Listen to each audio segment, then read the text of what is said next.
All right. Recording's going. Be afraid. Part 3. Yeah, and in a off video abrupt change of subject from what we had before. And all of you who weren't here live to listen to it, you missed out on some really funny stuff. Google lot lizard. That didn't even sound good. Google lot lizard. Okay. Go ahead, Tiger. I'm sorry. I don't want to. There's some words that you just do not Google.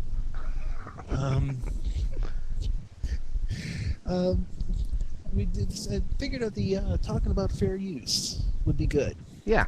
Because there's a lot of people on my videos, excuse me, who want to use something under fair use.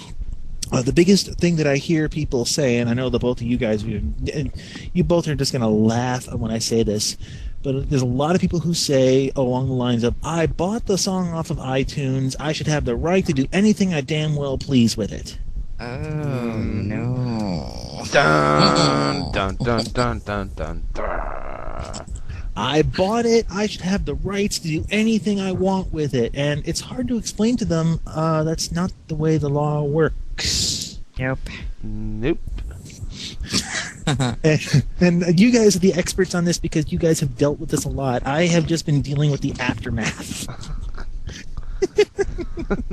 Well, really, what's really funny is that, when people claim fair use, and it is a valid argument, but to a point, is that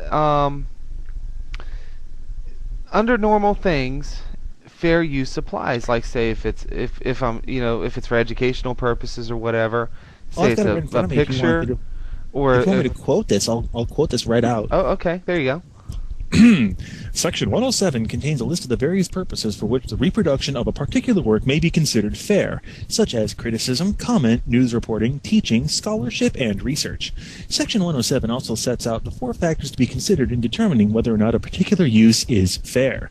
Number 1, the purpose and character of the use, including whether such use is of commercial nature or is for non-profit educational purposes.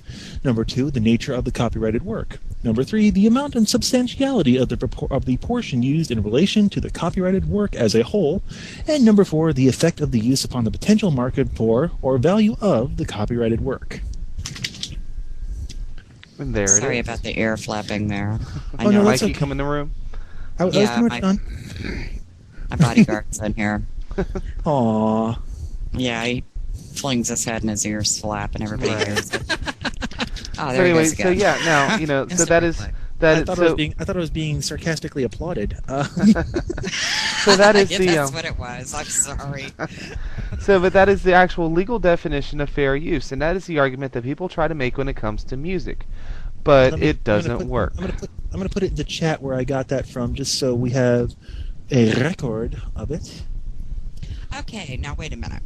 Under that definition, it kind of sounds like I could have a panel. Okay, let's say I bring Jack and Jody and Rob on my show. Mm-hmm. I can play whatever the hell I want, as long as after we play the song, we sit there and pick it apart and analyze it for Sure. educational purposes. Or for criticism. Mm-hmm. Oh, well, hell, we got chatters that'll do that. Oh, yeah.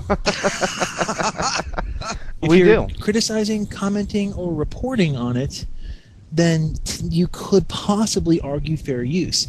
A lot of the fair use stuff that I've discovered is that, number one, it's a use it or lose it thing. Mm-hmm. Mainly, if nobody uses it, then pretty much, the definition goes all the crap. Right. And the other thing I've noticed is that people are afraid to use it because there is no hard and fast legal definition of what is and is not fair use. It's all up to a judge. Mm-hmm. And what kind of mood the judge is in that day, how much And they might where actually is that know about it. judge? I Yeah. believe it's the Superior Court in Manhattan, close to the BMI ASCAP offices. Okay, Uh-huh. just thought I'd throw that out there. Yeah, Well, let's on be Fifth fair Avenue. Let's- There's where your I- royalties go, and musicians, congratulations. I've actually found a couple of fair use cases that they got away with one. Two Live Crew, they did a song. They did their version of Pretty Woman, and they were sued, of course, by the people who owned all of Roy Orbison stuff. And the Into Live crew won because it was considered fair use. Because they lifted his riff and created something different out of it. Mm-hmm. But it's really, what I've noticed is it's just how much progression you make with the work and what you're doing with it. Mm-hmm. I've actually fought fair use arguments for a lot of my FPS videos and gotten them back up, because I argued that my FPS videos are for teaching purposes. Wow. Because the FPS videos, what I've done with them afterwards was I put them online, and then I put comments over the video mm-hmm. that have why I did something or why I did not do something. Right. And therefore it becomes a teaching tool, and therefore the music that's in the background is merely being used to help enrich the educational process. I'm abusing the law? Very probably. Maybe, maybe not. It depends on your interpretation of it. There are some that would, like I said, you talk to different people. I bet we just dropped that link. 100 people could look at it, and 100 people will come away with 100 different meanings of what it says. There's so much gray area there. So much gray area. Well, that's the entire fair use law. The entire fair use is all gray. Mm-hmm. There is no hard and fast. This is something else I see in the videos too. That people say, well, if I only use 5 seconds of the music, it's okay. There's nothing that says that. But there's nothing that doesn't say that. Exactly. It's all so much up in the air. Mm-hmm. One point that I think we need to make, the musicians and the copyright owners, this is their property. Mm-hmm. They do deserve to be compensated for their work. But at what point is it overkill? Right. One of them that stands out in my mind is you pay for ringtones. And now there's talk about having to pay royalties for ringtones because they're public performances. Right. Your phone goes off in public. It's technically a public performance. It's actually... Okay. Give me a second. I'll see if I can find the article. We're not making this up. Oh, no. We're not. One thing that I always wondered... What I always wondered about, okay, if I write a book, you buy my book, you read my book, you're done with my book. Mm-hmm. You donate it to the library. Well, other people can check my book out and read it, and I don't make any money from that. A teacher can go in and read my book to her entire class, which is a public performance. But I don't make any money off of that. And it doesn't even have to be educational. It could be Charlotte's Web. What's educational about that? Shel Silverstein.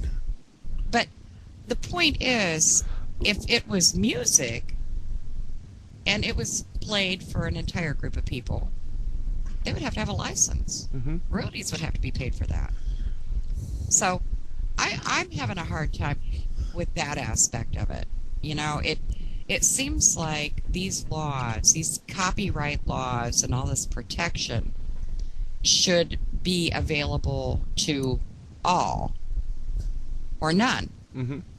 And this crap, like a club, they have to have a license for live music. Mm-hmm. They have to have a license for the jukebox, for the karaoke machine. Mm-hmm. If they have a dance floor, they have to pay more. If they charge a cover, they have to pay more. What the hell does that cover charge have to do with the music?